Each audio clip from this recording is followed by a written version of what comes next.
আসসালামু আলাইকুম। আমি শাফাতুল নোমান, ওয়েব ডেভেলপার। আজকে আমরা সিএসএস এর প্যাডিং প্রপার্টি নিয়ে কাজ করব। প্যাডিং প্রপার্টি আমরা দেখার চেষ্টা করব এটা কিভাবে কাজ করে। তো প্যাডিং প্রপার্টি কি জিনিস সেটা যদি আমরা একটু ডিসকাস করি, এখানে আমার কোডিং এ একটা পি এলিমেন্টের মধ্যে টেক্সট নেওয়া আছে এবং সেখানে একটা আমি বর্ডার অ্যাপ্লাই করেছি। ঠিক আছে, যে আমার টেক্সটের চার সাইডে আমার বর্ডার আছে। এখন প্যাডিং প্রপার্টিটা কাজ করে কোথায়, সেটা হচ্ছে এই যে আমার এখানে বর্ডার আছে, চারি সাইড দিয়ে আমাদের টপে বটম লেফট রাইট আমার বর্ডার আছে। এর আগে আমরা দেখেছিলাম মার্জিন প্রপার্টিটা হচ্ছে এই বর্ডারের আউটসাইডে একটা স্পেস তৈরি করে, এই যে টপে বটমে লেফটে আউটসাইডে স্পেস তৈরি করে। আর প্যাডিংটা হচ্ছে ইনসাইডে, এই যে আমাদের বর্ডার আছে, আমাদের টেক্সটের এই যে চারি সাইডে বর্ডার, এই যে টেক্সট আর এই বর্ডার, টেক্সট আর বর্ডারের মধ্যে স্পেস তৈরি করবে। তাহলে আমরা সরাসরি কাজে চলে যাই। প্রথমে আমরা দেখি প্যাডিং টপ আমরা যদি 10px নিই, তাহলে আমার কি হবে, এই টেক্সট আর এই বর্ডারের মধ্যে একটা 10px এর স্পেস তৈরি হবে।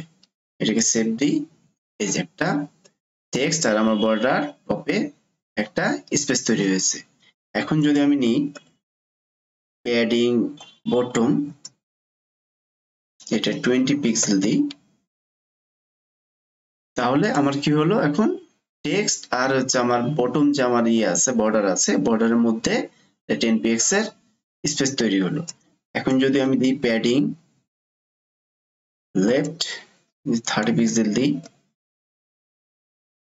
এই যে এখন হচ্ছে আমার হচ্ছে লেফটে বর্ডার আর টেক্সটের মধ্যে একটা 30 পিক্সেল স্পেস তৈরি হয়েছে। আমরা যদি এখন প্যাডিং রাইট দেই 40 পিক্সেল, তাহলে আমার এই রাইটে এই টেক্সট আর এই বর্ডারের মধ্যে একটা 40 পিক্সেলের স্পেস তৈরি হবে। এই যে 40 পিক্সেলের একটা স্পেস তৈরি হয়ে গেছে। তো মূলত এটাই হচ্ছে প্যাডিং এর কাজ। তাহলে প্যাডিং এর কাজটা হচ্ছে আমাদের এলিমেন্টের সাথে যে আমাদের বর্ডার থাকবে, এই বর্ডারের সাথে আমাদের স্পেসগুলো তৈরি করার কাজটাই হচ্ছে প্যাডিং।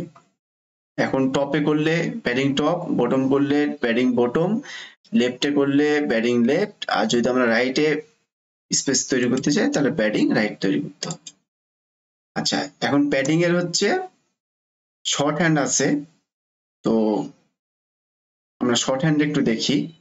এই সেম আমরা জিনিসটাকে আমরা শর্ট হ্যান্ড দিয়ে আমরা এক লাইনে আমরা লিখতে পারি। সেটা হচ্ছে প্রথমে টপ 10 পিক্সেল, তারপর হচ্ছে আমাদের রাইট হচ্ছে আমাদের 40 পিক্সেল, তারপর হচ্ছে আমাদের বটম হচ্ছে আমাদের কত দেওয়া আছে 20 পিক্সেল, তারপর আমাদের লেফট দেওয়া আছে 30 পিক্সেল। এখন আমি যদি এগুলো সবগুলো কেটে দিই, তাহলে শর্ট হ্যান্ড আমাদের শুধু প্যাডিং দিই টপ, এটা হচ্ছে টপ, এটা হচ্ছে আমাদের রাইট, এটা হচ্ছে আমাদের বটম, এটা হচ্ছে আমাদের লেফট কাজ করবে। তার মানে আমার এখানে ডিজাইনে কোনো চেঞ্জ আসবে না প্যাডিং এ, এই যে কোনো চেঞ্জ কিন্তু আসেনি।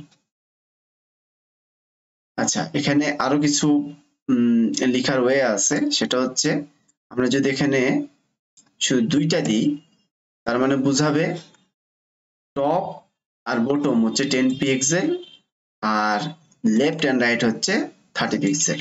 আমরা সেভ দিই, এই যে টপ আর বটম কিন্তু 10 পিক্সেল করে আছে এবং লেফট এন্ড রাইট কিন্তু 30 পিক্সেল করে আছে। আমরা যদি টপে যদি একটু বাড়াই তাহলে বুঝতে পারবো, যদি 40 পিক্সেল করে সেভ করি তাহলে টপে আর বটমে 40 পিক্সেল হয়ে যাবে। এই যে টপ আর বটম কিন্তু 40 পিক্সেল হয়ে গেছে।